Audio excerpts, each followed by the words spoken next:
네, 디모데후서 3장 14절부터 17절 말씀 같이 읽겠습니다. 하나님 앞과 살아있는 자와 죽은 자를 심판하실 그리스도 예수 앞에서 그가 나타나실 것과 그의 나라를 두고 엄히 명하노니 너는 말씀을 전파하라. 때를 얻든지 못 얻든지 항상 힘쓰라. 범사의 오래 참음과 가르침으로 경책하며 경계하며 권하라. 때가 이르리니 사람이 바른 교훈을 받지 아니하며 귀가 가려워서 자기의 사욕을 따를 스승을 많이 두고 또 그 귀를 진리에서 돌이켜 허탄한 이야기를 따르리라. 그러나 너는 모든 일에 신중하여 고난을 받으며 전도자의 일을 하며 내 직무를 다하라. 아멘. 예, 오늘 복음 가진 청년, 전문인, 산업인들이 붙잡아야 할 디모데 후서 이 중심으로 말씀을 좀 정리하고 기도 제목을 붙잡겠습니다. 언약의 여정을 가는 전도자라는 제목으로 함께 은혜를 나누겠습니다. 연초기 때문에 좀 생각해보고 또 중요한 기도 제목을 좀 우리가 먼저 발견해야 되겠는데요. 어, 우리는 구원받은 하나님의 자녀죠. 우리가 살아가는 지금 현실 속에서 만나고 있는 사람들 중에 하나님을 모르는 사람들과 우리가 다른 점이 있는데 분명히 우리에게는 하나님께서 성삼위 하나님께서 거룩한 영, 성령으로 저와 여러분에게 함께 하십니다. 이게 정말이라면 여러분도 믿죠? 그렇다면 하루에 가장 좀 편안한 시간을 단 10분만이라도, 한 30분만이라도 조금 확보하셔서 올해는 어, 좀 깊은 기도를 좀 시작해 보시기 바랍니다. 깊은 기도로 가니까 대단한 기도가 아니라 나와 함께 하시는 성령 하나님을 의지하고 바라보는 기도예요. 그래서 예수님께서도 승천하시면서 제자들에게 약속하시고 기도 제목을 지었잖아요. 성령의 충만을 구해라. 정말 성령으로 하나님이 나와 함께 하시는 기도입니다. 성령께서 지금 내 생각과 나의 영혼과 마음과 내 몸의 모든 것을 지배하고 주장할 수 있도록 기도하는 시간. 여러분, 이 시간을 꼭 가지시길 바랍니다. 이게 잠깐은 몰라도 특히 해외에서 지내시는 분들은 아까도 얘기했지만은 뭔가 이렇게 늘 조심하고 늘 한 번 더 생각해야 되고 또 뭔가 이렇게 위험이나 어려움을 항상 염두에 두고 살아가기 때문에 그냥 한국에서 살아가는 것처럼 어, 별 생각하지 않고 우리는 어디 가고 그냥 차를 타고 음식점에 가서 그냥 주문해서 식사하고 하지만 해외에서의 삶은 전부 다 뭔가 더 한 번 더 생각하고 또 긴장하고 이렇게 살기 때문에 하나님이 함께 하시는 그 힘이 우리에게 반드시 있어야 됩니다. 왜냐하면 청년의 시기, 또 전문인으로서 산업인으로서 뭔가 어떤 중요한 위치에 도달하기 전까지 노력하는 그 시기는 그런 세상 배경 속에 거기에서 시작하고 있기 때문에 약간 위험한 시기라고 생각할 수 있습니다. 많은 일들이 일어나고 있잖아요. 그 일들을 능가할 만한 힘을 하나님이 주시는데 그 힘이 없다면 휘말리게 되는 거죠. 자꾸 우리가 세상 사람들 속에서 함께 하려고 하면 뭔가 타락하게 되고 또 함께하지 않으려고 하면 그들로부터 왕따당하게 되는 뭐 이런 현상들이 있습니다. 그리고 지금 우리가 살고 있는 세상과 우리의 전문 분야를 보면 거의 어딘가에 이 집중하는 나름대로의 시간을 다 갖거든요. 그것을 이용해서 장악한 단체들이 명상 운동을 통해서 장악하고 있습니다. 그러다가 결국에는 인간의 집중하는 그 마지막은 접신하게 만드는 거거든요. 귀신의 세력과 사단의 세력과 만나는 겁니다. 그런데 이걸 매일 모여서 하게 되면 어떻게 될까요? 굉장한 능력이 나오겠죠. 이런 접신 운동을 명상이라는 이름으로 계속하고 있습니다. 그것도 슈퍼 엘리트들이 이렇게 하고 있죠. 이게 지금 미국과 유럽과 선진국들을 장악하고 있는 부분들입니다. 그래서 미국이나 유럽 같은 데서는 아예 학교에서도 이런 명상의 시간을 가지고 학교 수업을 시작하는 경우도 있고요. 또 큰 대기업 같은 데서 이 명상의 어떤 여러 가지 프로그램을 통해서 이렇게 좀 쉼의 시간을 갖고 업무에 집중하게 하는 그런 프로그램을 하는 그런 큰 기업들도 있더라고요. 그런데 이것을 프리메이슨들은 매일 합니다. 전 세계를 하나로 어 움직여서 자기들이 장악하려고 하는 보이지 않는 단체들인데, 그 프리메이슨들은 매일 모여서 이 명상과 집중 운동을 한다고 해요. 접신 운동을 하게 되는 거죠. 그래서 이 사람들이 굉장한 능력이 나오면서 귀신도 역사하는 힘이 있잖아요. 그런데 그 능력을 활용하는 모든 분야마다 굉장한 영적 문제들을 만들어내고 있는 겁니다. 쏟아내고 있는 거죠. 이 사람들이 음악도 주류를 만들어가고 있고, 또 영화의 흐름도 만들어가고 있고, 뮤지컬도 대작들을 만들고요. 패션의 분위기도 만들고, 또 이런 문화들을 다 만들어냅니다. 프리메이슨이라든지 뉴에이지 단체라든지 또 유대인 집단들, 이런 단체들이죠. 이 사람들이 이런 나름대로의 집중하는 시간을 통해서 능력이 나타나니까 이들이 형성해 놓은 시스템들을 가지고 우리가 살아왔던 그 시대 3차 산업을 주도하게 된 거죠. 저와 여러분도 잘 아는 대표적인 인물, 뉴 에이지 단체의 가장 주 멤버 중에 한 명인 빌 게이츠 같은 사람, 또 프리메이슨 단체의 주 멤버 중에 한 명인 스티브 잡스 같은 사람들이 나온 거죠. 이들이 그 시대를, 우리들의 시대를 획기적으로 변화시켰잖아요. 그냥 전화하는 전화가 아니라 모든 미디어들을 활용하고 볼 수 있고 정보를 소통할 수 있는 휴대폰을 미디어 기계로 바꾼 참 대단한 일들을 이뤄냈잖아요. 또 우리가 쓰고 있는 컴퓨터를 중심으로 모든 세상이 움직일 수 있는 시스템들을 가지고 장악한 겁니다. 우리 교인들, 또 교회는 항상 뭔가 돈이 부족해 가지고 걱정하고 염려하고 있는데, 여러분 네이버, 구글 이런 플랫폼 업체들은 사람들이 여기에 매일 접속해서 시간을 보내고 있잖아요. 그런데 이런 회사들이 연간으로, 이것도 한참 전 통계인데, 연간 수입이 뭐 네이버는 24조, 뭐 구글은 77조씩 나온다고 하잖아요. 이 세상의 경제에 돌아가는 많은 그런 돈들을 장악해 버리는 거죠. 그런데 예수 믿는 사람들은 참 억울하게 열심히 살고 있지만 많은 어려움들을 겪고 있습니다. 저는 이런 것들을 보면서 마음속으로 결정한 게 있어요. 하나님이 준비한 사람들을 찾아서 복음 가진 청년, 전문인, 산업인들, 복음 가진 이런 사람들을 찾고 세워야 되겠다. 이게 바로 세계 살리는 길이다. 이렇게 하나님 앞에서 마음에 품었습니다. 이것이 하나님의 뜻이 맞다면 그것은 하나님이 하실 것이기 때문에, 여러분들이 오늘 이 말씀을 듣고 정말 2024년도에는 하루가 시작될 때라도 좋고 하루가 마무리될 때도 좋은데 한 10분이라도, 한 30분이라도 이런 깊은 기도를 시작할 수 있기를 바랍니다. 자, 이럴 때 첫 번째로 그냥 하지 말고 일을 하든 공부를 하든 산업을 하든 하나님 앞에서 붙잡고 있는 언약, 그 언약의 여정을 따라서 해보시길 바랍니다. 자, 우리 집이 어렵다. 보험 가진 사람들이 우리 집이 어렵다면 나는 이 어려운 우리 집, 이것을 하나님의 언약으로 붙잡고 성공시키겠다. 그러면 그거는 그 사람에게 언약이 되겠죠. 믿음의 그릇에 따라서 다르잖아요. 사도 바울 같은 사람은 어,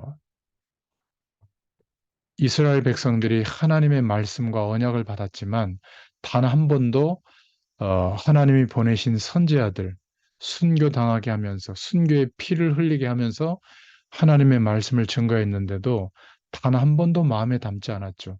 그냥 자기들이 생각했던 전통적인 생각, 하나님은 야훼는 자기 민족의 하나님이고 다른 이방 민족들은 다 멸망시킬 하나님이다.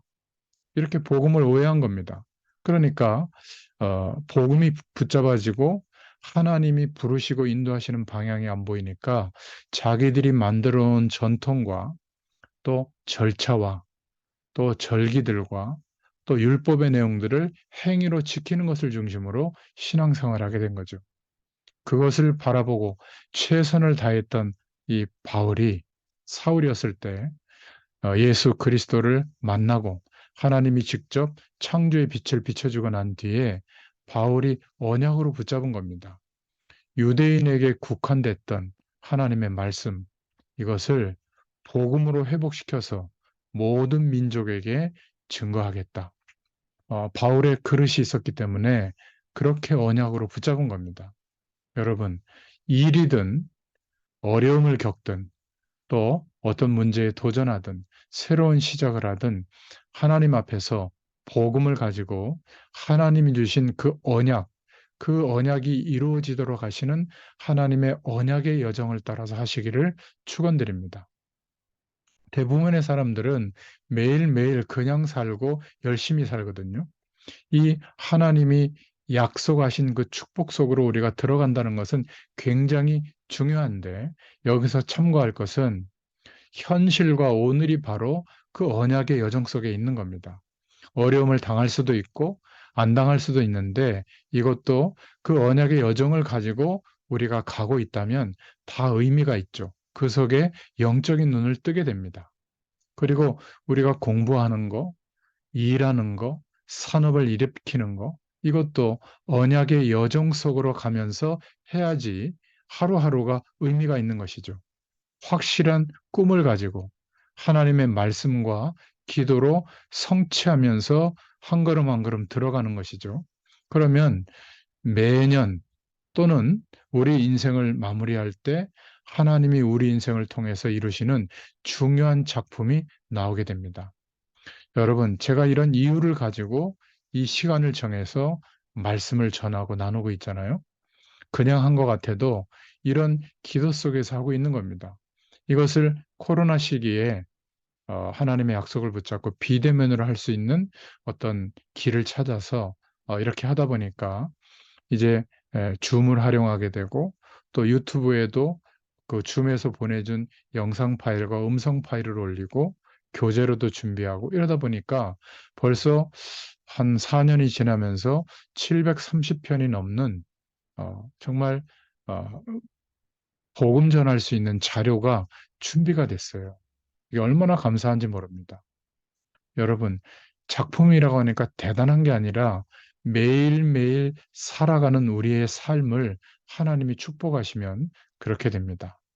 그래서 어, 그냥 작품이 아니라 우리의 모든 삶과 일은 복음과 하나님의 비전 속에서 이루어진 그런 결과가 오겠죠. 이러다 보면 저와 여러분이 평생 할 수 있는 평생 인도받을 수 있는 언약의 여정이 분명하게 나옵니다. 여러분 무슨 말인지 이해가 되죠?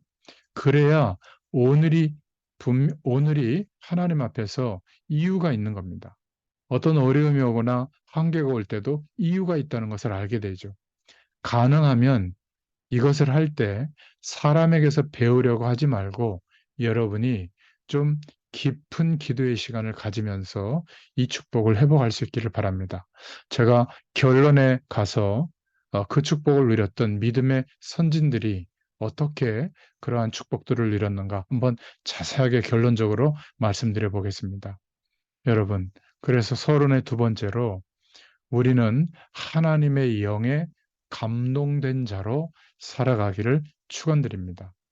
성령께서 내 생각과 영혼과 마음과 몸과 나의 모든 것을 지배하시고 인도할 수 있도록 그것을 믿고 기도하는 것. 그걸 보고 하나님의 영에 감동된 자라고 합니다. 여러분, 이 시간을 꼭 가져야 돼요.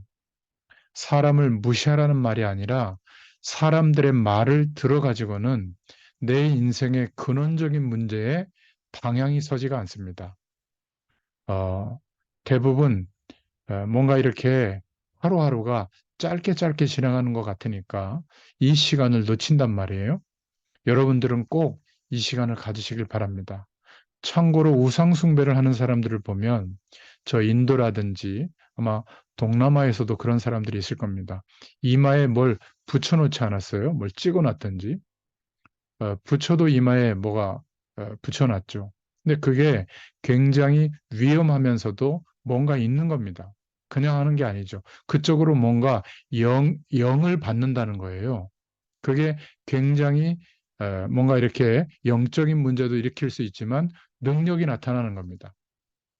그들도 그러는데 귀신의 도움을 받아가지고 말이죠. 우리는 구원받은 하나님의 자녀이기 때문에 하나님의 영에 감동된다면 여러분 이 시간을 조금만 가지면 하나님이 역사하시는 역사가 반드시 일어납니다. 자, 세 번째로 우리가 좀 서론으로 정리할 기도 제목은 저와 여러분이 공부하는 이유, 세상에서요. 이 세상에서 일을 하는 이유, 이 세상에서 산업을 하는 이유는 세상의 그러한 조건들을 따라가려고 하는 게 아니라 이 세상을 살리기 위해서 하는 겁니다. 그렇기 때문에 복음 속에서 하나님이 깨닫게 하신 우리에게 부르심의 이유를 주신 그 언약의 여정을 가는 것이죠. 이러한 중심으로 인도받다 보면 깊은 기도가 쉽게 되어집니다. 이게 지금 안 되어져서 뭔가 마음도 복잡하고 다른 것이 더 중요하게 우리 속에 뿌리 내려져 있기 때문에 하나님의 능력이 안 나타나는 거죠. 우리는 저와 여러분은 이미 복음이라고 하는 어마어마한 것을 그 축복을 가지고 있습니다. 이 복음이 얼마나 큰가 사실 우리가 짐작할 수도 없습니다. 사람들은 어딘가에 집중하다 보면 굉장한 영적인 상태에 들어가는데 복음 있는 사람은 괜찮거든요, 그때. 성령으로 역사하시니까. 근데 복음이 없는 사람은 굉장히 영적으로 깊은 상태에 들어가면 정신 이상이 오는 겁니다. 여러분, 음악인들 중에도 음악을 깊이 하는 사람은 영적인 문제가 옵니다. 그런데 복음 있는 사람에게는 올 수가 없지, 안 옵니다. 이게 어마어마한 축복이에요. 만약에 깊은 산 속에 혼자 있게 되면 어떻게 될까요? 복음이 없는 사람, 하나님의 성령으로 역사하지 않는 사람은 반드시 그 산 속에 역사하는 그러한 저주의 세력들 때문에 정신 문제가 올 수밖에 없는 거거든요. 이런 엄청난 차이가 납니다. 여러분, 눈에 안 보이는 이런 저주의 세력들이 우리에게 오다가 예수 그리스도가 함께하는 사람에게는 절대로 공격하지 못하는 겁니다. 저와 여러분이 이 언약을 붙잡으면 언약의 여정을 따라 깊은 기도가 가능해지죠. 자, 이러면 어떻게 되냐면 처음에는 일부러 좀 시간을 정해서 기도하기도 하지만 나중에는 하루 종일 24시간을 살아가는데 내가 특별한 어떤 기도 행위를 하고 있지 않는데 살아계신 하나님께서 성령으로 나와 함께하고 계시는 것을 늘 기억하고 바라보게 돼요. 기도를 할 때만 바라보는 게 아니라 기도 행위가 없는데 그런데도 하나님과 동행이 가능해집니다. 이때는 어떻게 되죠? 어디서든 하나님의 축복이 누려집니다. 굉장히 좋을 때도 이게 되고 안 좋을 때도 돼요. 사람이 화날 때도 있잖아요. 그때도 하나님이 함께하는 축복이 있게 됩니다. 잘못할 때도 있는데 그때도 이 축복이 돼요. 누려지는 겁니다. 그게 주님과 동행하는 삶의 상태가 되거든요. 이 기도의 비밀을 발견하게 되면 우리가 연약하면 연약할수록 24시간의 시간 밖에 25시의 응답이 옵니다. 하나님이 초자연적으로 역사하시는 그 하나님의 역사가 우리의 삶 속에 응답으로 오게 되죠. 자, 이때부터 우리가 하나님의 언약을 따라 인도받는 여정을 걷게 됐는데 우리의 인생의 응답으로 남는 것들은 영원한 축복으로 남게 되는 겁니다. 자, 올 한 해 이 축복을 꼭 누릴 수 있기를 축원드립니다. 아, 본론은 간단하게 정리할 수 있는데요. 그 전에 디모데후서의 배경을 먼저 좀 간략하게 살펴보겠습니다. 어, 이 디모데후서는 바울이 디모데에게 마지막으로 남긴 목회 서신입니다. 바울 서신 14권의 서신 중에 마지막으로 기록한 편지가 바로 디모데후서거든요. 바울의 유서와 같은 서신입니다. 디모데전서는 바울이 로마 감옥에서 1차 감옥에 투옥이 되죠. 재판을 앞두고. 그때는 쇠빵살이하는 감옥이에요. 사람도 왕래할 수 있고 본인만 못 나오지. 그래서 1차 투옥됐다가 석방이 되죠. 그때 기록한 것이 디모데 전서고 전달이 된 겁니다. 그런데 이 디모데후서는 어, 그 로마의 10명의 황제 중에 가장 악랄한 황제 중에 한 명이 네로 황제죠. 이 네로 황제가 자기가 실정한 것을 만회하려고 일부러 그 로마 시에다가 불을 지릅니다. 그리고 그 소행을 초기 기독교인들이 했다고 거짓으로 퍼뜨리죠. 이래서 누명을 씌워가지고 이 당시에 기독교인들을 잡아다가 불에 태우고 사자밥이 되게 하고 어마어마한 핍박이 일어납니다. 대박해가 일어나죠. 그래서 그때 사도 바울은 다시 재차 로마 감옥에 투옥이 됩니다. 이때는 영화 배경에 그 로마의 배경이 나오는 그런 차디찬 감옥이에요. 그리고 이때는 사도 바울도 내가 이제 죽는구나 이거를 알고 있었습니다. 그러니까 마지막 그 죽기 전에 그 차이탄 감옥에서 평생의 하나님의 이유와 복음의 이유를 생각하면서 아들같이 여기는 디모데에게 기록해서 보낸 편지, 그게 성경으로 들어온 것이 바로 디모데 후서입니다. 디모데는 바울의 1차 로마 감금 때 함께 있었고, 또 바울이 석방된 뒤에 빌립보로 함께 가서 전도 운동을 했고요. 나중에는 나이는 젊었지만 에베소 전체를 목회하다가 나중에 바울이 길에서 감옥에서 이제 참수를 당하거든요. 목이 잘려서 죽게 되는데 그 전에 순교하기 전에 만나게 됩니다. 이 디모데후서는 4장 12절에 보면 두기고에 의해서 디모데에게 전달이 되죠. 이 빌립보서도 유언적인 성격의 서신입니다. 옥중 서신이라고 하잖아요. 그런데 마지막 바울의 편지, 이 디모데후서는 바울의 평생의 중심이 많이 담겨 있어요. 1장부터 4장까지밖에 안 되지만은 여러분 연초에 이 디모데후서를 좀 읽으시면서 묵상해 보시기 바랍니다. 어마어마한 역사를 일으켰잖아요. 대전도자 바울이. 그런데 이 마지막 감옥에 있을 때 뭐라고 디모데에게 그 후서 4장에 보면 편지하고 있냐면 지금 남아있는 사람이 없다. 엄청난 대박해 시기에 거의 다 배교합니다. 그리고 유대교로 돌아가거나 이단에 빠지거나 거짓 선지자들이 영적으로 막 기적같이 보이는 거기에 다 빠지거든요. 그때 다 제자리로 갔고 누가만 남았다 이렇게 표현하는 장면이 나와요. 그 감옥에서 덮을 이불 같은 게 없으니까 그 드로아 지역에 있던 그 내가 벗어놓고 왔던 그 겉옷 그 빨간 망토 있잖아요. 그 성화 같은 데 나오는 그거 좀 갖다 줘라. 뭐 이런 내용이 나올 정도입니다.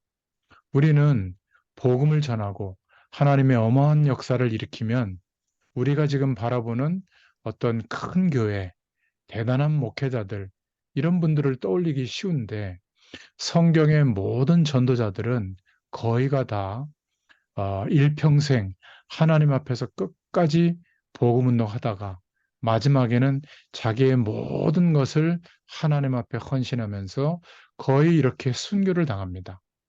그런데 그 마지막에도 이 디모데후서를 읽어보면은 이제 혁명을 일으켜라.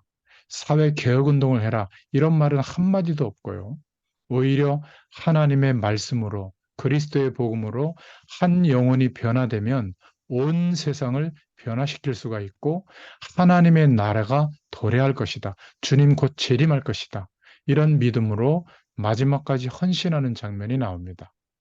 죽음을 목전에 둔 사도 바울의 마지막 서신인 디모데 후서는 그래서 그리스도의 재림에 대한 약속이 강조되고 있죠.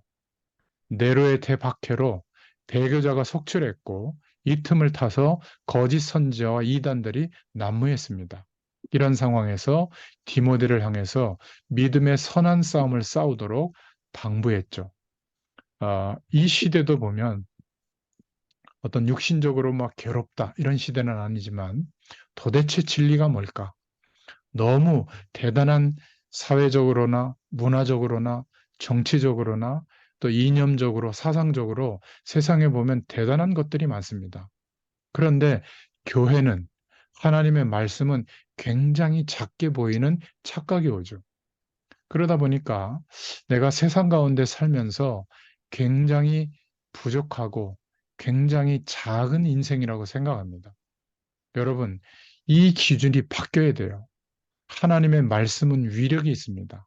올 한 해 말씀을 묵상하는 중에 사도 바울이 가졌던 언약, 유대교 안에, 유대 민족 안에 갇혀 있는 이 복음이 얼마나 위대한지 나는 이 복음을 정말 회복시키고 믿음으로 구원을 얻는 이 복음을 증거하겠다. 이걸 언약으로 붙잡았잖아요. 그래서 일평생 사도 바울의 비전은 땅 끝까지 이 복음을 증거하겠다. 그래서 항상 꿈이 뭐였냐면 저 서바나, 그 당시 스페인이죠. 거기까지 가는 것이 꿈이었어요. 그리고 로마 황제 앞에 가서 복음 전하는 게 꿈이었습니다. 그래서 죄수의 몸으로 일부러 그렇게 감옥에 들어가기도 했죠. 그래서 당장 눈앞에 나타나는 것은 아니지만 항상 이미지를 붙잡고 기도했어요. 의의 면류관이 예비되어져 있다. 나는 하나님이 주실 상급을 바라보지 이 땅의 것을 바라보지 않는다.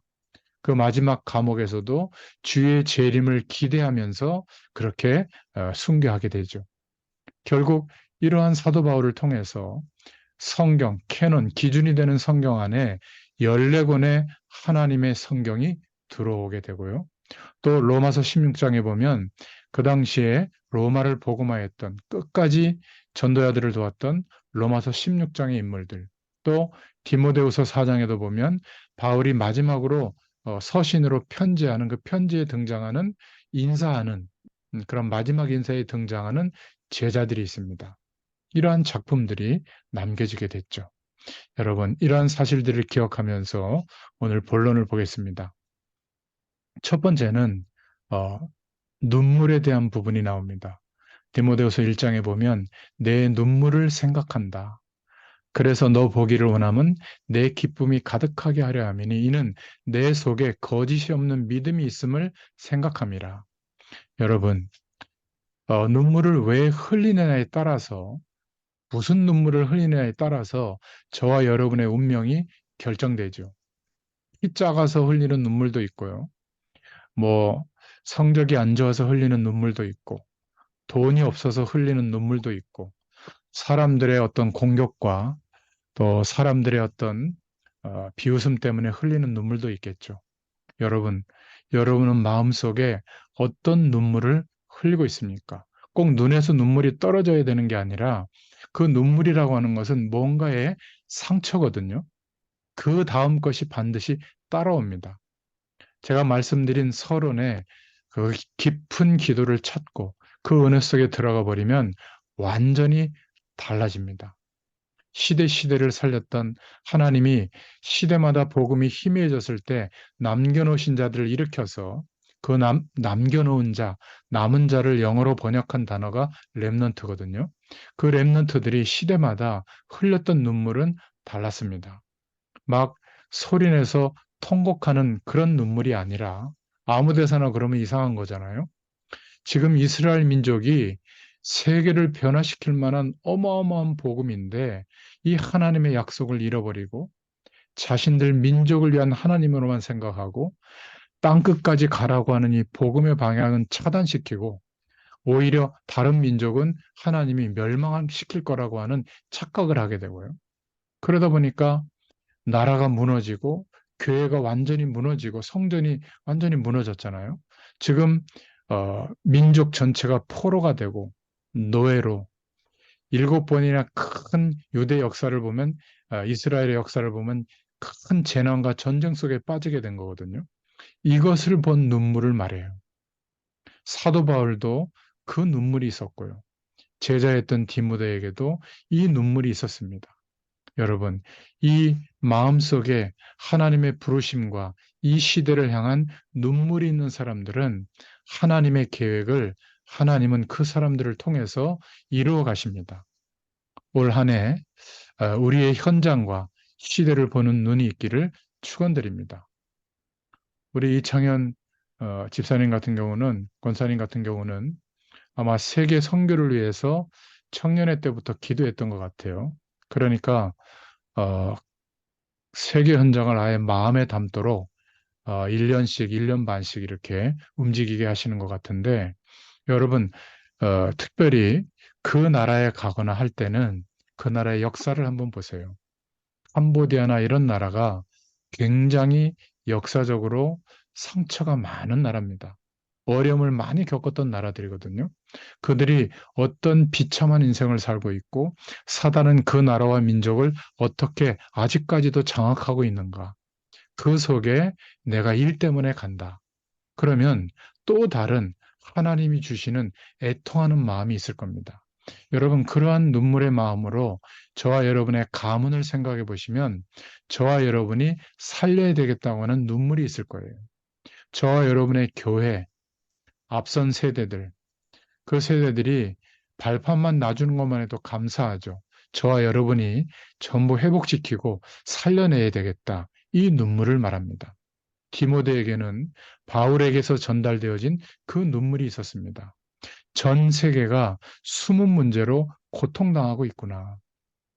창세기 3장에 하나님 떠나서 시작된 인생과 세상의 문제, 마치 물을 떠난 물고기와 같은 거죠. 그런데 하나님을 만나면 되는데 우리의 힘으로는 만날 수가 없어요. 왜죠? 영원한 생명을 잃어버렸기 때문에. 그래서 구세주가 오셔야 하고 오신 예수 그리스도를 믿어야 되는 겁니다. 창세기 6장에 아무리 세상을 살기 좋게 만들어도 하나님 없는 성공의 조건들은 멸망의 조건들이죠. 그래서 노아 시대에 심판이 임하게 된 겁니다. 사람들은 결국 하나님의 약속이 뭔지 모르니까 언약적 축복이 뭔지 모르니까 성공지상주의로 바벨탑을 향해 가는 그런 인생을 살고 있습니다. 결국 재앙을 맞게 되죠. 그래서 사도행전 13장, 16장, 19장으로 대표되는 무속, 점술, 우상, 특별한 영적 현상이 일어나는 쪽으로 인간의 한계를 넘어서는 어떤 신적인 대상자들에게 우상 배경에 도움을 구하다가 더 귀신에게 장악당하게 되는 거죠. 요한복음 8장 44절처럼 너희의 아비 마귀 영적으로 하나님께 속해야 되는데 길이 없으니까 마귀에게 속하게 되는 겁니다. 그러다 보니까 나라는 속국 상태가 되는 거죠. 완전히 로마의 지배하에 놓이게 되는 거죠. 지금 우리나라는 주권을 가지고 살고 있지만, 각 나라가 주권을 가지고 살고 있지만, 경제적으로 속국이 되어 있고요. 정치적으로 속국이 되어 있고, 가장 심각한 것은 문화적으로 속국이 되어 있습니다. 지금 빛의 속도로 이 스마트폰을 가지고 모든 사람들의 감정까지 움직이고 있는 이런 무서운 시대에 살고 있는 거거든요. 이제 저 아프리카나 동남아시아 지역에도 아예 저궤도 위성을 띄워가지고 그 위성에서 수신하는 정보를 가지고 스마트폰을 이용할 수 있도록 스타링크라고 하는 회사를 세운 하여튼 괴짜가 있어요. 어, 그 전기차도 처음 시작했고요, 말이죠. 이런 아주 대단한 천재 같은 인물들이 지금 세상을 하나님 없어도 살만하다 이렇게 바꾸고 있는 겁니다. 결국 영적으로 우리가 속국 상태에 빠져들고 있는 거죠. 그러니까 교회가 어떻게 되죠? 핍박을 당하는 겁니다. 초대교회처럼. 이 핍박은 망하는 핍박이 아니라 우리로 하여금 너의 인생에서 넘어서라. 너의 가정에서 넘어서라. 네가 섬기고 있는 그 교회, 그 예배당에서 넘어서서 땅끝을 향해라. 모든 민족을 향해라. 지금 한 번도 복음을 듣지 못한 미전도 종족이 5천 종족이나 있는데 그 현장을 향해라. 그것을 위해서 쉬고 그것을 위해서 일하고 그것을 위해서 기도해라. 이런 눈물이 우리에게 있기를 축원드립니다. 자, 두 번째로 디모데후서 2장입니다. 내 아들아, 그러므로 너는 그리스도 예수 안에 있는 은혜 가운데서 강하고 또 내가 많은 증인 앞에서 내게 들은 바를 충성된 사람들에게 부탁하라. 그들이 또 다른 사람들을 가르칠 수 있으리라. 이렇게 말하고 있습니다. 우리가 이 시대의 남은 자들로 렘넌트로 부름받았다면 우리는 어떤 삶을 살아야 될 것인가? 마지막 죽음을 앞두고 대전도자 바울이 아들처럼 여기는 디모데에게 전도자로서 살아가는 삶을 말하고 있습니다. 뭐라고 말하고 있냐면 우리는 군사로 부름받았다. 영적인 군사로 부름받았기 때문에 부르신 자의 뜻을 따라 기쁘게 하면 된다. 군사는, 병사는 사사로운 일에 매이지 않는다. 우리는 영적 군사로 부름받은 것이 틀림없죠. 그렇기 때문에 저와 여러분이 가는 모든 인생의 여정을 하나님께서 반드시 책임지시는 것을 믿으시길 바랍니다. 군대 상관은 우리들을 책임지지 못할지 몰라도 하나님은 나를 책임지십니다. 그리고 어떤 삶을 살라고 했냐면 경계하는 자처럼, 경계하는 자는 룰대로, 법대로 경계한다. 그렇지 않으면 승리가 보장되지 않는다고 했죠. 우리는 하나님의 말씀을 따라가는 겁니다. 어떤 말씀이요? 여러분들 섬기는 주일 강단의 말씀, 또 매일 묵상하는 중에 여러분에게 깨닫게 하시는 말씀, 이런 말씀 운동 속에서 전달되어지는 말씀, 말씀을 따라가면 승리합니다. 또 농부처럼 삶을 살라. 농부는 먼저 곡식을 받는 것이 마땅하다. 이렇게 말하고 있잖아요. 저와 여러분이 세계복음화의 사명이 있다면 하나님 앞에서 가장 먼저 은혜를 받게 될 줄로 믿습니다. 이것을 디모데후서 2장에서 말씀하고 있습니다. 바울은 디모데를 보고 내 아들아 이러면서 그리스도 예수 안에서 그 은혜 안에서 강해라. 그리고 2장 3절부터 4절에 예수 그리스도의 좋은 병사로 자신과 함께 고난을 받으라 이렇게 말합니다. 예수 믿는 티를 내면 고난이 오잖아요. 그리고 병사는 자기 생활에 얽매이지 않는다. 모집한 자를 기쁘시게 하려 함이라. 이렇게 말하고 있습니다. 2장 5절에 경계하는 자는 법대로 경계해야 된다. 또 2장 6절에 농부는 먼저 곡식을 받는 것이 마땅하다. 이러면서 2장 7절에 그런 너에게 주께서 범사에 총명을 주실 것이다. 약속하셨습니다. 세 번째로 디모데후서 3장을 보면 그러나 너는 배우고 확신한 일에 거하라. 이렇게 말하고 있죠. 배우고 확신한 일에 거하라.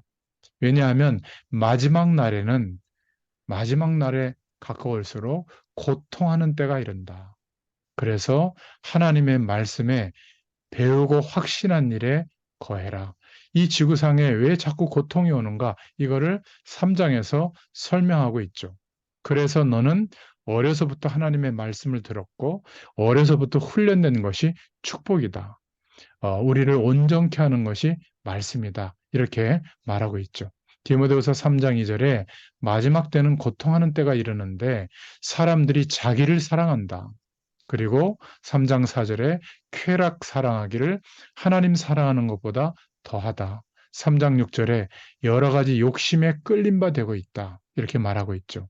그러면서 3장 12절에 그리스도 예수 안에서 경건하게 살고자 하는 자는 핍박을 받는다. 마지막 때를 이렇게 예상하고 있습니다. 3장 13절에 속이기도 하고 속기도 한다. 그래서 너는 내게서 배운 것을 알아라. 3장 14절에 배우고 확신한 일에 거해라. 3장 15절에는 성경은 믿음으로 말미암아 구원에 이르는 지혜가 있게 한다. 3장 17절에는 성경은 하나님의 사람으로 온전하게 한다. 여러분, 함께 모여서 예배할 때는 하나님의 말씀을 붙잡습니다. 그러나 혼자서 하나님의 말씀을 붙잡을 수 있는 기도의 시간이 있어야 돼요. 여러분, 너무 대단하게 큰 말씀을 붙잡으려고 할 필요가 없습니다. 단 한 구절이라도 내게 깨닫게 하시는 성령의 음성 한 주제라도 꼭 붙잡고 그 은혜를 생각하고 누리시기를 축원드립니다. 마지막 네 번째입니다. 디모데후서 4장인데요. 하나님 앞과 살아있는 자와 죽은 자를 심판하실 그리스도 예수 앞에서 그가 나타나실 것과 그의 나라를 두고 엄히 명한다. 너는 말씀을 전파해라. 때를 얻든지 못 얻든지 항상 힘써라. 요것을 딱 따옴표를 따가지고 목회자들이 여러분 복음 전해야 됩니다. 항상 전하십시오. 이거는 막 전도지를 들고 나가서 막 보이는 사람에게 다 전해라. 그런 말이 아니죠. 앞의 내용을 생각해 보면 어떤 말이죠? 하나님이 함께 하시는 축복을 누리면서 이제 내가 마지막으로 죽기 전에 당부한다. 이 복음을 항상 전하는 중심으로 살아라. 그 말이에요. 다른 말로 얘기하면 너는 전도자다. 그 말이에요. 전도자의 직무를 다해라. 여러분, 우리는 어떤 직업을 가져도 전도자입니다. 다윗이 왕인 것처럼 보였지만 전도자였어요. 저와 여러분은 많은 직업 중에 그 직업을 가진 직업인으로 보이지만 그 직업을 가지고 복음 전하는 전도자입니다. 그런데 사람들은 하나님의 말씀을 듣지 않을 것이다. 이렇게 말하고 있죠. 그래서 망합니다. 자기 귀에 들리는 말만 듣고 있죠. 설교도 자기 심령에 부딪히면 기분 나쁘다고 안 듣습니다. 귀가 가려우면 극듯이 그런 식으로 말씀을 듣는다. 그래서 망한다는 거예요. 여러분, 때를 얻든지 못 얻든지 때와 상관없이 나와 함께하는 하나님의 축복을 어떻게 하면 전달할까? 이런 마음을 가지고 우리와 함께하는 사람들을 보면 혼자서 하는 전도가 제일 쉬워요. 전도는 누군가에게 막 복음을 전하는 게 아닙니다. 그 사람들이 무엇 때문에 저렇게 사는지 알죠. 그렇죠? 많은 사람들이 왜 저렇게 악행을 저지르는지 알아요. 사람들이 다 손가락질하고 나쁘다고 해도 우리는 영적인 눈을 뜨고 보니까 왜 그런지를 아니까 먼저 조금 이해해 주는 겁니다. 그리고 혹시 기회가 된다면 대단한 도움을 못 줄지라도 말 한마디라도 배려하고 말 한마디라도 그 사람에게 도움될 말을 해주는 거예요. 여러분, 이게 전도입니다. 우리가 영적 우월감을 가지고 그냥 비아냥거리듯이 이렇게 툭툭 던지는 말들이 사실은 상대방의 마음이나 생각들을 다치게 하죠. 저도 그런 실수를 많이 하는데 정말 혼자서 하는 전도는 만약 그런 캐릭터라면 할 수가 없습니다. 우르르 가서 할 때는 좀 되는 것 같아도 삶 속에서 전도는 쉬운 것인데 그러면요 그 사람의 마음 속에 고마움을 느끼고 마음이 열리게 되고 하나님의 구원의 시간이 왔을 때 그때 자료를 주면 봅니다. 그죠? 이런 말씀의 자료를 여러분들이 유튜브에 그 주소를 복사해서 보내주면 그때 보는 거거든요. 아무 때나 보고 진실한 마음으로 말씀을 들어야 말씀이 담기고 성령이 역사하는 거잖아요. 그죠? 그래서 사람들은 하나님의 말씀을 듣지 않을 거라고 생각하지만 그렇지 않습니다. 그 사람에게 복음을 전할 시간표를 하나님이 갖고 있거든요. 그래서 전도는 우리가 하는 게 아니에요. 언제든지 하나님의 말씀을 전해줄 준비를 하고 있으면 그런 시간을 하나님이 허락해 주십니다. 그래서 청년의 때에 또 어린 시절에 우리를 통해서 복음을 받은 사람이 이제 그 사람이 나이가 들면서 제자가 돼서 복음을 전하고 있다. 어떻게 되겠습니까? 그죠? 참 기쁘겠죠. 혹시 그런 사람이 여러분 주변에 3명만 있다면 여러분 인생은 하나님이 최고로 세우실 거예요. 우리가 전도한 사람은 있을 겁니다. 아마 그 사람이 지금 교회에 남아 있을지 아마 잘 모르실 거예요. 아마 교회를 떠났을 수도 있겠죠. 우리가 전도했는데 완전 제자가 되어서 전도 운동을 하고 있다. 이런 사람이 여러분 생애에 3명만 있어도요, 불신자 중에 여러분은 완전히 시대를 움직이는 사람으로 하나님이 세우실 겁니다. 이런 중심을 가지고 디모데 후서를 읽어보시기 바랍니다. 그런 의미예요. 4장 1절에 하나님 앞에서 명한다. 산자와 죽은 자를 심판하실 그리스도 앞에서 명한다. 그의 나타나실 것을 두고 명한다. 재림하실 그의 나라를 두고 명한다. 너는 때를 얻든지 멀었든지 4장 2절에 항상 말씀을 전파해라. 4장 3절에 사람들이 바른 교훈을 받아들이지 않을 때가 이를 것이다. 허탄한 이야기와 가르침을 따를 것이다. 4장 4절에 그러나 선한 싸움을 싸워라. 끝까지 전도자의 직무를 다해라. 이러면서 바울은 나는 선한 싸움을 싸우고 달려갈 길을 마치고 믿음을 지켰다고 고백하죠. 그리고 자신을 위한 의의 면류관이 예비되었다고 고백합니다. 참, 이 바울을 생각하면서 제 자신의 어떤 모습도 생각해 보고, 목회자니까 나는 어떤 삶을 살아야 될 것인가? 일평생 어떤 언약의 여정을 걸어가야 될 것인가? 다시 한번 생각해 보게 되는 그런 말씀드립니다. 자, 오늘 결론을 맺겠습니다. 여러분, 언약의 여정을 어떻게 우리가 걸어갈 것인가? 그 축복을 한번 예를 들어 보겠습니다. 여러분, 시대가 하나님이 쓰셨던 중요한 인물들 중에 요셉과 모세는 거의 비슷한 시기라고 볼 수가 있죠. 이 요셉과 모세는 복음이 없어진 시대에 살았던 겁니다. 아브라함으로부터 약속을 받고 아브라함, 그 이삭, 야곱, 요셉 때까지 그래서 드디어 애굽에 오게 되고 애굽의 고센 땅에 정착하게 됐는데 모든 민족에게 이 복음이 증거되도록 하실 하나님의 약속, 이 약속을 또 놓쳐버린 거예요. 그러다 보니까 노예 생활을 430년 동안 하게 된 거죠.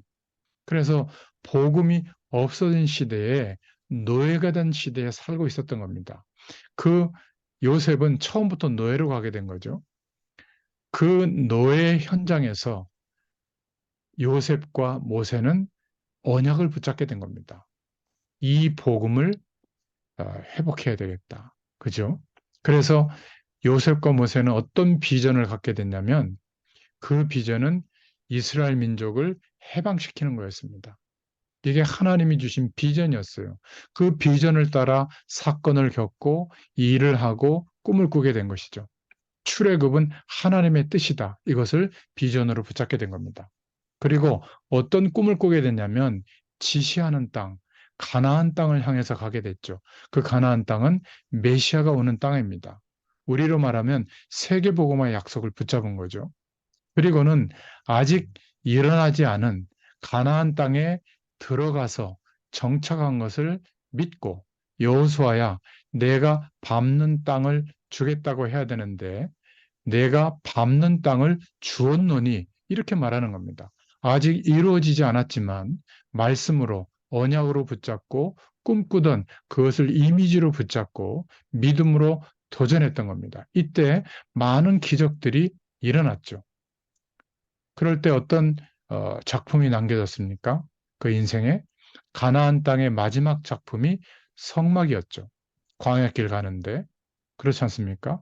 성전, 성막 이게 마지막 작품으로 남겨지게 된 겁니다. 그래서 CVDIP로 기억할 수 있죠. 커버넌트. 나는 이 시대에 또 우리의 현장에서 나의 어려움 속에서 어떤 언약을 붙잡고 있는가? 또 어떤 비전을 품고 있는가? 거기에 따라서 확실한, 한 가지라도 확실한 꿈을 붙잡아야 되는데 어떤 꿈을 가지고 있는가? 아직 내 눈앞에 오지 않았지만 하나님의 약속을 믿고 지금 보고 있는 이미지들이 어떤 것인가?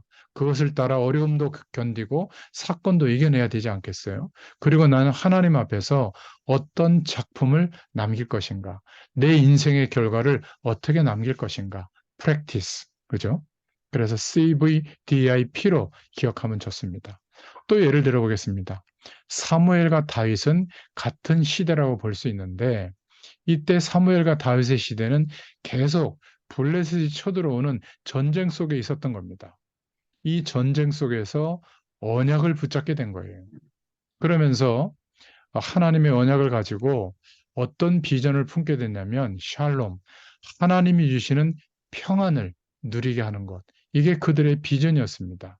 그래서 어떤 꿈을 꿨냐면 다 가나안의 일곱 족속 31 왕들이 왕정 시대를 통해서 통치하고 있는데 우리는 왕이 없다. 그래서 사무엘과 다윗이 확실하게 붙잡은 꿈이 뭐냐면 이스라엘 나라가 지금 연약한데 왕정 시대를 바르게 열어서 이 가나안을 정복하는 그런 꿈을 꾸게 됐죠. 그래서 많은 사건들이 일어납니다. 그런데 이 사건들은 전부 하나님이 주신 꿈을 이루어가는 과정으로 보고 그런 이미지를 가지고 인도받게 된 거죠. 아직 결과가 안 왔지만 그 이미지를 붙잡고 잡을 것이 확실하기 때문에 그 이미지를 붙잡고 인도받게 된 것입니다. 이 사무엘과 다윗의 마지막 작품이 뭐였죠? 실천했던 삶의 결과가 건축이었죠. 성전을 남기게 된 겁니다. 가나안 땅의 마지막 작품도 성막이었고 이 사무엘과 다윗 시대에도 마지막 작품, 실천에서 남겨진 작품이 성전이었습니다. 여러분 오늘 하나님의 언약을 잘 붙잡으시길 바랍니다. 그걸 가지고 기도의 여정 속으로 언약의 여정 속으로 들어가시기를 축원드립니다. 우리는 이 시대에 교회를 살릴 주역들입니다. 여러분, 교회가 힘이 없고 죽잖아요? 그러면 우상 숭배하는 세상의 배경이 전부라고 하는 사람들이 일어나서 난리법석을 떨 때 그 시대마다 재앙이 일어나게 되는 겁니다. 우리는 세상을 살릴 사람들로 부름받았죠.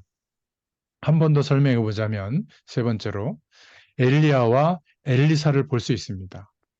아하방 시대죠. 악한 왕이 시대를 장악한 겁니다. 이게 메시지고 엘리야와 엘리사에게 언약으로 붙잡아진 겁니다.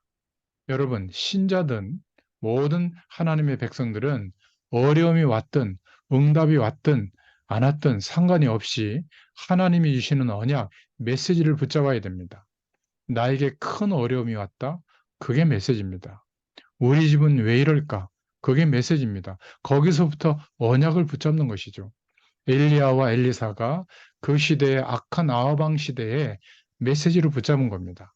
그리고 바알과 아세라를 섬기는 850명의 거짓 선지자를 무너뜨리는 비전, 이것을 품게 된 것이죠.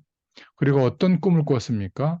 갈멜산에서 하나님이 역사하신 것을 기억하고 이제 호렙산에서 사실적인 축복을 체험하고 도단성 운동을 하는 도단성을 중심으로 엘리사가 7천 명의 남겨진 하나님의 사람들, 주의 사자들을 일으켰죠. 바로 확실한 꿈을 붙잡은 겁니다. 여러분, 그래서 모든 사건들은 그 꿈을 이루는 과정으로 이미지로 보여주시고 인도받게 된 거죠. 결국 결론이 뭐죠? 실천하게 된 그런 응답과 작품들은 예배가 회복되고 성전이 회복된 줄로 믿습니다. 바벨론 포로 시대에도 결론은 성전 재건이었죠. 마지막으로 초대교회를 살펴보면 어떻게 언약을 붙잡았냐면 초대교회는 어마어마한 핍박이 쏟아졌습니다. 이게 메시지죠. 왜 그렇게 핍박했을까요? 언약이 없는 사람들이 하나님의 복음을 언약으로 회복하려고 하니까 핍박할 수밖에 없는 겁니다. 그게 메시지예요. 그거를 언약으로 붙잡고 어떤 비전을 품었을까요? 성공하는 것이 아니라 순교하는 것. 하나님이 비전을 이루도록 우리에게 순교의 문을 열으셨다면 순종하자. 그래서 완전히 생명 걸고 생명을 각오한 순교를 초대교인들은 거의 다 한 것이죠. 어떤 꿈 때문에요? 완전한 복음을 회복시키려고 그들이 그런 꿈을 꾸고 인도받게 된 것입니다. 모든 사건들은 아직 이루어지지 않았지만 그들이 품었던 복음이 회복되어졌던 꿈이 이루어지는 사건들이었습니다. 결국은 로마서 16장의 인물들과 전도자를 통해서 그 당시에 로마는 복음화되어졌죠. 3세기경에 국교로 인정할 정도로. 그리고 그때부터 아이러니하게도 오히려 복음의 능력이 약화되고 더 이상 복음 증거하는 필요가 없어졌잖아요. 아예 공식적으로 법적으로 교회에 나와야 되니까 참 이게 안타까운 겁니다. 이러면서 또 역사의 시간이 흘러가고 중세 천년의 시간이 지나면서 복음이 약화되고 또 그때 하나님이 종교 개혁자들을 일으키고 200년 동안 순교의 피를 뿌려가면서 마지막 루터를 통해서 로마서 1장 17절의 말씀을 붙잡고 의인은 오직 믿음으로 사는 것이지 그런 절차나 절기나 율법이나 조건을 지키고 행하는 것 때문이 아니다. 예수 그리스도를 믿는 믿음으로 산다. 이래서 또 하나님이 복음을 회복시켰죠. 그래서 개신교회가 일어나게 됩니다. 지금 한 500년이 좀 지났는데요. 지금 우리 시대의 교회는 어떻습니까? 여러분, 정말 우리가 우연히 예수 그리스도를 믿고 우리가 살고 있는 그런 현장에서 살고 있는 것 같지만 그렇지 않습니다. 여러분, 이때부터 우리의 삶이 언약의 여정으로 인도받게 될 줄로 믿습니다. 우리에게 일어나는 모든 사건들, 실수했던 거, 핍박, 이게 전부 하나님께서 언약을 이루시는 과정으로 협력해서 선을 이루도록 하실 줄로 믿습니다. 요약하자면 저와 여러분은 지금부터 현실적으로도 그렇고 매일도 그렇지만 확실한 꿈을 붙잡을 수 있기를 바랍니다. 이 꿈은 세상에서 품는 꿈이 아니라 하나님이 주신 비전에서 온 것이라야 합니다. 이 비전도 하나님이 주신 언약에서 온 것이라야 됩니다. 그러면 쉬워요. 하나만이라도 제대로 붙잡을 수 있기를 바랍니다. 그리고 지금부터 정확하게 말씀을 따라가면 돼요. 그리고 목표는 뭐죠?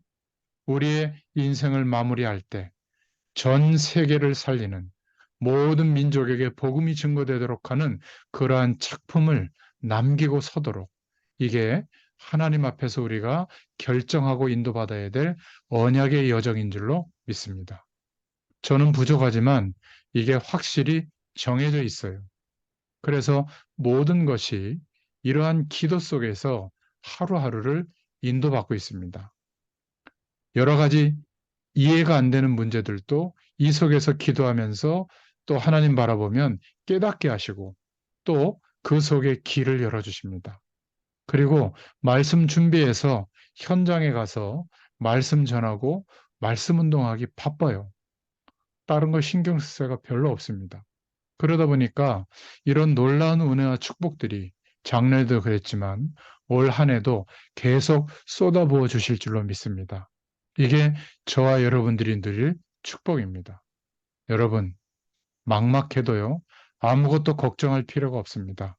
저와 여러분은 이 언약의 여정을 가는 언약의 사람이기 때문에 하나님께서 증인의 자리에 세우실 줄로 믿습니다.